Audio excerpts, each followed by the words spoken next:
For the latest in strategic affairs, subscribe to our YouTube channel. Click the bell icon for updates. This is StratNews Global. I'm Amitabh. Revi. Our guest today is Salvatore Babones. He's a political sociologist, he's an author, and he's an associate professor at the University of Sydney.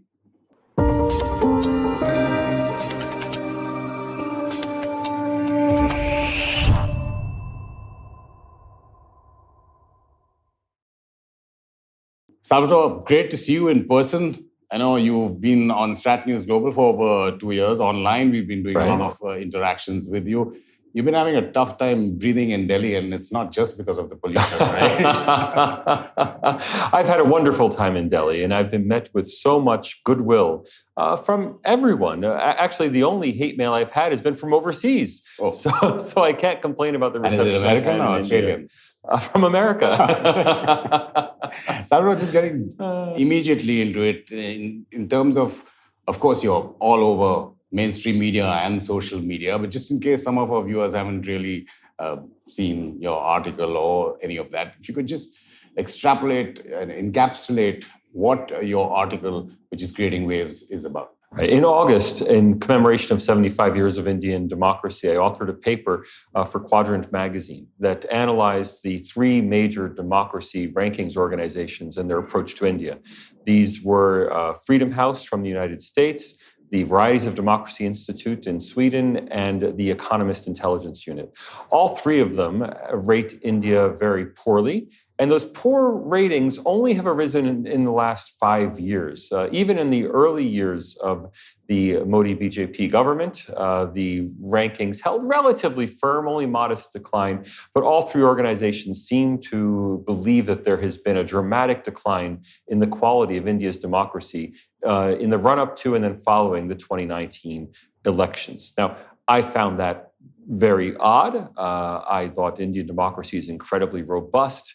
The Indian press is incredibly robust. These accounts of the repression of the press in India just didn't sit with my impression of the country. And to put this in perspective, the World Press Freedom Index produced by Reporters Sans Frontières rates India below Hong Kong, below post-security law Hong Kong, 2022 Hong Kong, where opposition media has been banned, the press is broken up, the publisher of the Apple Daily thrown in prison, his newspaper banned. So Indian democracy and Indian media may have problems, but to call it worse than Hong Kong is just incredible. Or for that matter, the Varieties of Democracy Institute, which calls India an electoral autocracy, rates India on a par with Myanmar.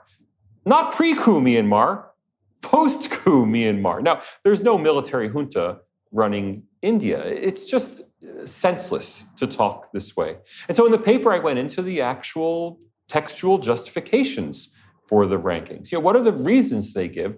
And I found throughout all three rankings consistent, I would say, errors bordering on mendacity. Errors that simply can't be honest errors, but instead are intentional errors in an effort not so much to analyze India as to indict India. And these, both in terms of data sets that you looked at in years, that all these three reports were looking at, it's the source that you're questioning, right, for these institutions who are supposedly very credible. These three organizations rate 150 or more democracies. And of course, they're not paying close or editorial attention to all of them. Also, they don't have in-house experts. The Economist is not sending a fact-finding mission to India in order to rate India's democracy. Instead, they're relying on the results of expert surveys. So academics who study India, intellectuals in India, top journalists. Maybe you have been interviewed for one of these rankings exercises. I don't know. Maybe Mr. Gokhale, I wouldn't know. So these intellectuals and journalists and academics are surveyed by the rankings organizations, and then those surveys are compiled into a score. Now, the rankings organizations then produce a narrative report pulling examples that they've gotten from their surveys, citations of evidence that they've seen to support the ultimate ranking. Now, obviously, I don't have access to the original surveys. Those are proprietary. They're anonymous. Well, they're blinded to me. They made, I don't know what their internal processes are. But I do have the evidence that's been adduced. And the evidence, well, let me just give you my favorite example. You're a journalist. We all want to see safety for journalists. Okay. India remarkably has the highest number of journalist deaths of any country outside China. Now, that sounds shocking. You can use it in a shocking way. But India has more ties than any country outside China, more people with black hair, more toilets than any country. India has more of everything than any country outside China. What's the per billion figure? Well, for India, journalist deaths were 3.5 per billion. That's 3.5 too many, but Absolutely. it's 3.4 too many, but it's still 3.4. Rest of world was 6.3 per billion. So in fact, it is safer to be a journalist in India than in the rest of the world. So this isn't evidence of journalist threats in India. This is evidence of the safety of journalists in India. Yet it has been used to support an exactly opposite narrative. That's why I call these rankings mendacious, because they're full of this sort of claim that has been intentionally manipulated. An editor, maybe someone reporting from India in evidence of their poor evaluation of freedom of the press said, oh, journalists aren't safe here, here's the number. But the editor should have immediately realized, no, that we have to adjust this. Right? Yeah. And throughout, most of the evidence adduced in the rankings comes from activist organizations. Now, activist organizations are there to drive positive social change, and I don't blame the activist organizations for pushing their own political view. I do blame the editors at the rankings organizations for not being skeptical of things coming from activist organizations who are, of course, self-interested. Of course, Human Rights Watch is going to be very upset about the FCRA, the Foreign Contributions Regulation Act, because they don't want to be regulated. Okay, but an editor should realize that they're self-interested about that and ask, what has the government done? And the only thing that's changed about the FCRA is an administrative improvement supported by all parties in India to require that people registering have to provide their national ID number. They have to be a known person, not just a name who's mysterious and can't be traced. Well, that's entirely appropriate. There's nothing wrong with that reform. Yet that reform was used, again, as a basis of criticizing Indian democracy. So understandable, say HRW, as you're saying, or activists.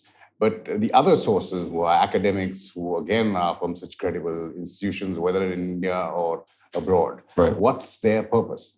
So first, I can't know who is being surveyed by the rankings, but we do know that many prominent Western academics have taken it on themselves to engage in I know it's a loaded word, a crusade against, let's be frank, Narendra Modi and the BJP. They're not opposed to India as such, but they think that this is somehow an evil government and that it's appropriate. They seem to believe it's appropriate even to lie if necessary in order to discredit this government, because they apparently feel that it is more important to discredit this government than to be honest in their analyses.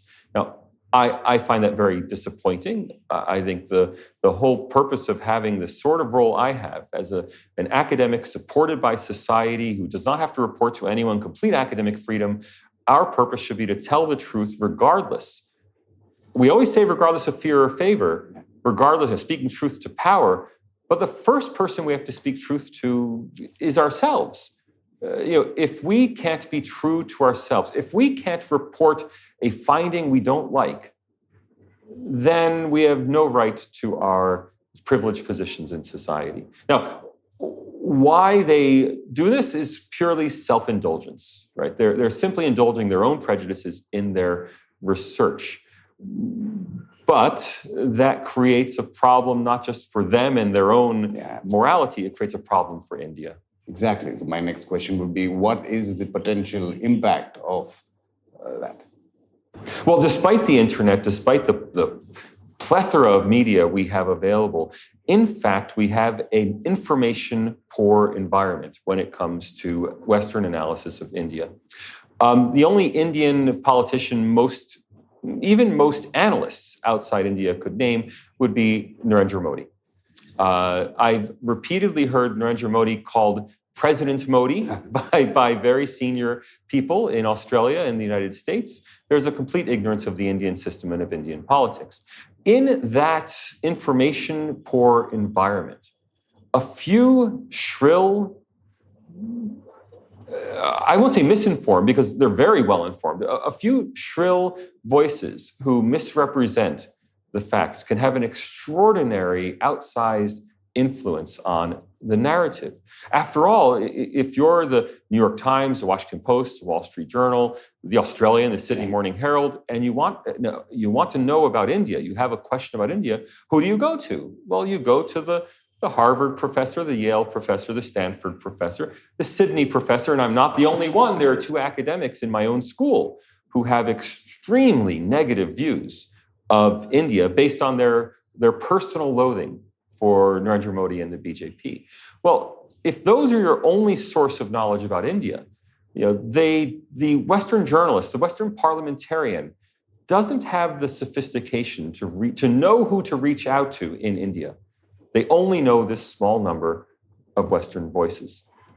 As a result, the Western narrative on India becomes that India is a fascist state. Now, don't quote me saying India is a fascist state. Other people say India is a fascist state. And if you Google, is India a fascist country? Google will tell you yes. Now, that's a problem for India. I mean, first of all, it obviously potentially stands in the way of things like defense technology sharing, because people will go to parliamentarians who don't focus on India. These are ordinary parliamentarians who have to vote on this complex foreign affairs issue. And someone will go to them with a stack of articles, Guardian, New York Times, Washington Post, Wall Street Journal, all of these articles saying that India is a fascist state. Well, the parliamentarian may think twice about approving that Indian defense cooperation bill. But it goes further. Israel has long faced a boycott, divestment, and sanctions campaign, BDS. We're seeing the beginnings of BDS against India. It's already on campus, already at the University of Sydney, when a BJP parliamentarian, an ordinary BJP parliamentarian, not Narendra Modi or Dr. Jaishankar, came to speak at the University of Sydney, there was the same treatment given to visiting Israelis. That is, there were protesters out front with pots and pans banging, loudspeakers trying to disrupt the meeting. They had to move the meeting into a high-rise office building so that they could actually hold their meeting. This is coming. And it's not just academia, it starts in academia, but it will end up in the investment funds, the mutual funds. Our university superannuation fund has already voted. Now, I don't think they've implemented it, but our university has voted to request that the fund divest from Israel. Will the next vote be a request to divest from India? I wouldn't be surprised. Will Macquarie Bank, which is a major Australian investor in India, will they face pressure at their AGM, annual general meeting, to not do business in India? I'm sure they will. This is all coming this decade. It's all supported by a small group of just highly vocal intellectuals who, because they don't like the government, are willing to sacrifice India. In light of that, a very interesting conversation you had with Tony Abbott, the former Prime Minister of Australia, right. I think in September it was. August, in celebration of 75 years of India. CIS. At CIS. How does that sit with, or is he the exception when you're talking about people with knowledge about India, when he says that India will, in the coming decades, or potentially in the coming decades, could be the leader of the free world? He is exceptional, but he is also not so much an exception. Among senior politicians with knowledge of India, among business people with deep knowledge of India, this narrative is not at all taken hold. And when we invited former Prime Minister Abbott to speak at the Center for Center for Independent Studies at the in Sydney, he gave a very robust defense of Indian democracy. But we immediately had people emailing us from outside saying, how could you put that on stage? Don't you know that you're enabling fascism overseas? Right? We immediately had that. That was not the majority response, sure. But we got that response from Australians who had read and heard this narrative about India. So there are people who are well informed. There are just very few of them. I mean, look, now that I've been, through no real effort of my own, through all of you being so welcoming in India, I've now become another Western intellectual who's prominent on India. I'm sure that I'll now be quoted in these articles, but it will always be these three experts say this. Oh, but Salvatore Babones has a different, and I'll get footnoted, and that will happen now that I'm in this sphere, but I'm one person.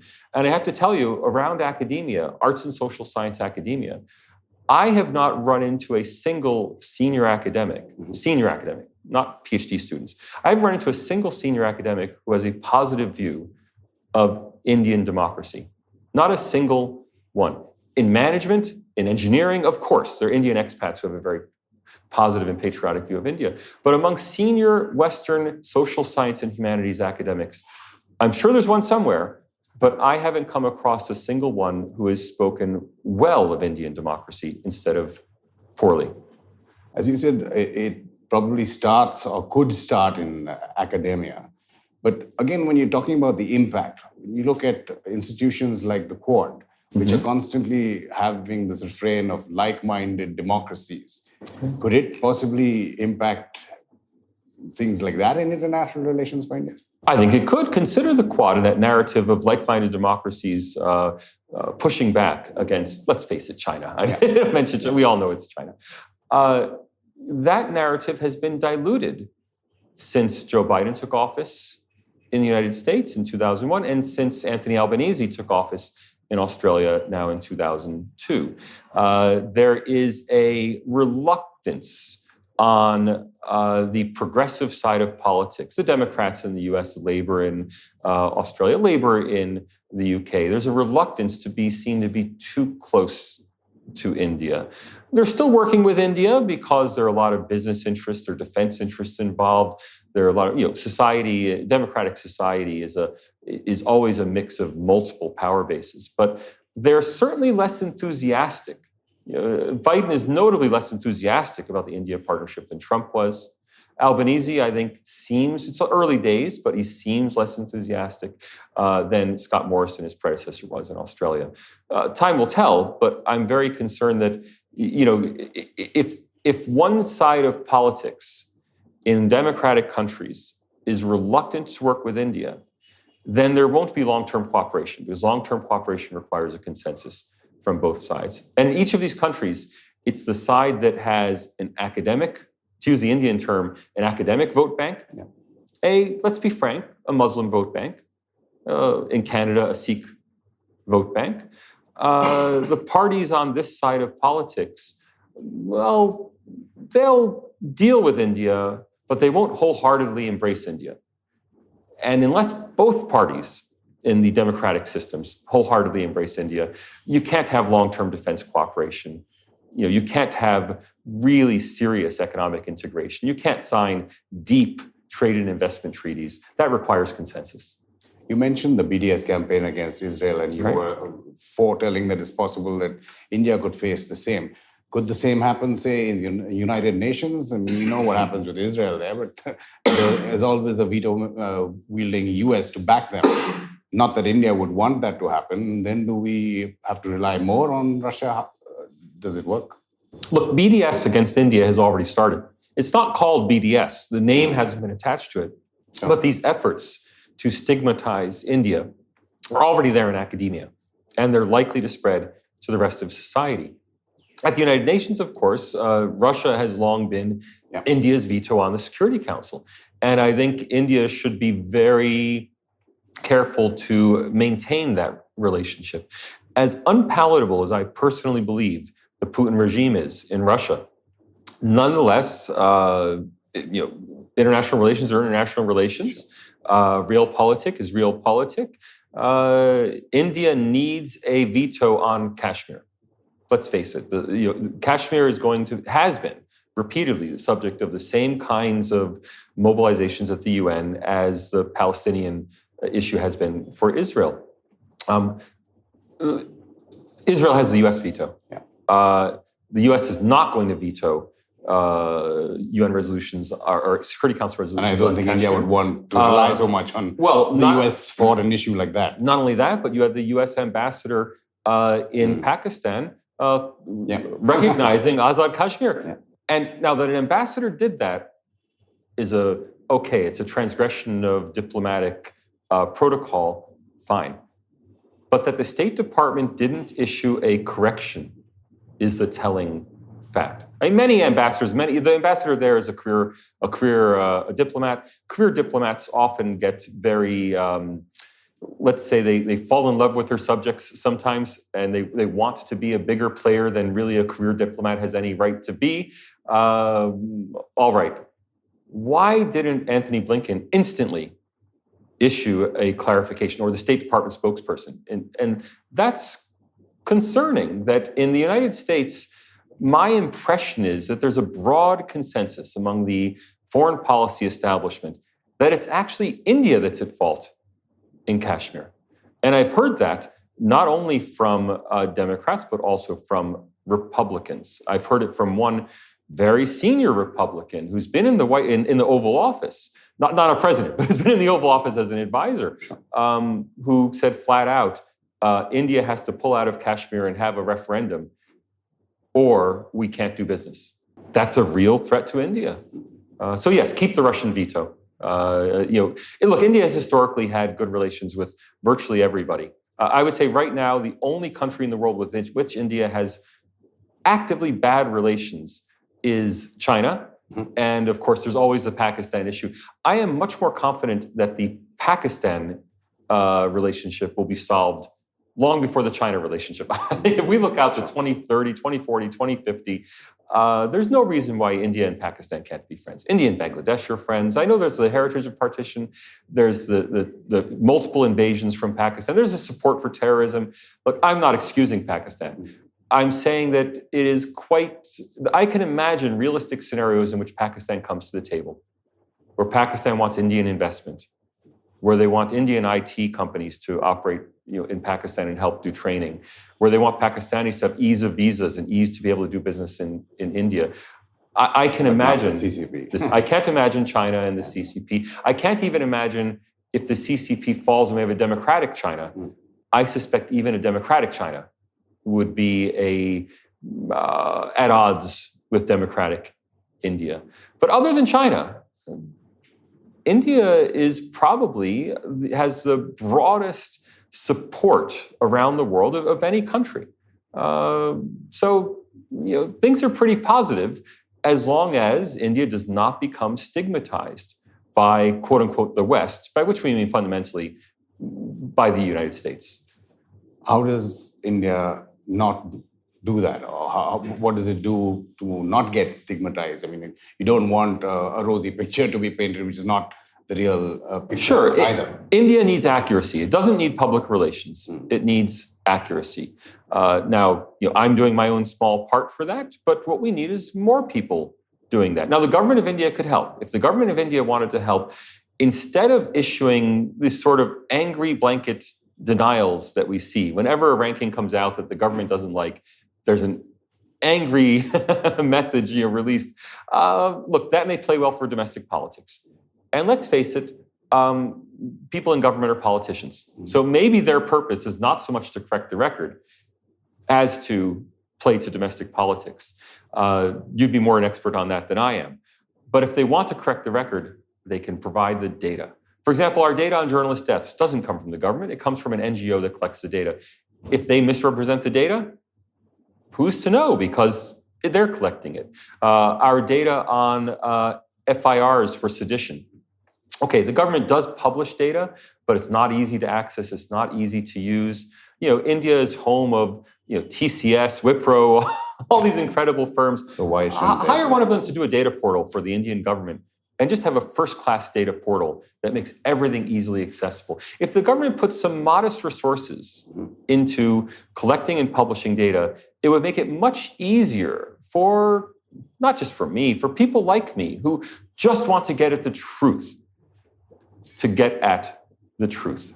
So External Affairs Minister Jaishankar reacting when Freedom House rankings came out saying, autocracy versus democracy is hypocrisy, is just a good soundbite. It's not enough, is what you're saying. Dr. Jaishankar has been very effective at representing India abroad to an Indian population.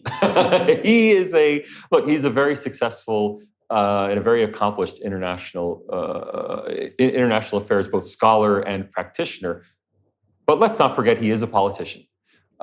It's much more important from the standpoint of a politician to satisfy the Indian public than to satisfy the Western public. I don't think that Dr. Jaishankar's muscular defenses have gotten much purchase outside India. They're not widely reported. They're not widely shared. There's a pro forma, you'll see a pro forma perfunctory report in Western media, but they haven't gotten a lot of traction. They've got enormous traction inside India, Sure. Not much traction outside India. Tell us a bit of what you can, Salvatore, on your next project, your next book, Liberal Authoritarianism. I am working on a book on liberalism. My prior book was on populism, so a close topic. The book is about how liberalism has morphed from a philosophy of liberation to one of authoritarianism. Not all liberals. I'm a liberal, and I don't consider myself authoritarian. But we have to have, I think, an accurate understanding what the term authoritarian historically has meant and analytically means. Authoritarianism doesn't just mean this is a bad person. You can be, in theory, a good authoritarian. Authoritarianism means governance legitimated by authority, not legitimated by democracy. Thus, authoritarianism is inherently non-democratic and often is anti-democratic. The classic authoritarian was António Salazar in Portugal. The word was coined to describe him, and he was supported broadly by the military, the universities, the business community, and the church. He had no political party of his own. He was simply installed by the established authorities in society. Well, today we increasingly see, at least in my country, in the United States, appeals to authority rather than to the vote. That is, we see our own president saying that this vote is a vote for democracy on the ballot. If you don't vote for us, you're not voting. You're not voting, essentially. Yeah. You're not a democracy. Saying that you're delegitimizing his opposition. Saying that quote unquote MAGA Republicans are extremists. Well, this sort of rhetoric the rhetoric is one thing. The belief is worse. And what I've seen troublingly in America for the last 5 years or more, or 7 years, has been a sense among the educated intellectual elite that their right to govern is not based on winning the most votes. Their right to govern is based on a moral right that they have the proper credentials to govern, that they're the adults in the room. I find that troubling. Now, I have a lot of faith in American democracy. I'm not one of these American democracy in decline, it's all going to end. American democracy is in fantastic health. But liberalism is not. And I would like to reclaim liberalism for a democratic liberalism as opposed to an authoritarian liberalism. A liberalism of vote for this because you, the voter, believe in it. Not vote for this because I've told you any other vote is inappropriate. Salvatore Babones, it's an absolute pleasure having you in Delhi, even though we couldn't spend much time with you. Looking forward to your book and all your other work, and maybe you can spend more time with you if you come to Australia. Thank you very much. Thanks so much, Salvatore. Pleasure. And for all our viewers, do follow our social media handles. You see the Telegram scroll at the bottom of the screen as well, which will update you as soon as we put up articles on our website or videos like this on YouTube. You can also help financially support us. There's a QR UPI code flashing on your screen. This is StratNews Global. I'm Amitabh Revi.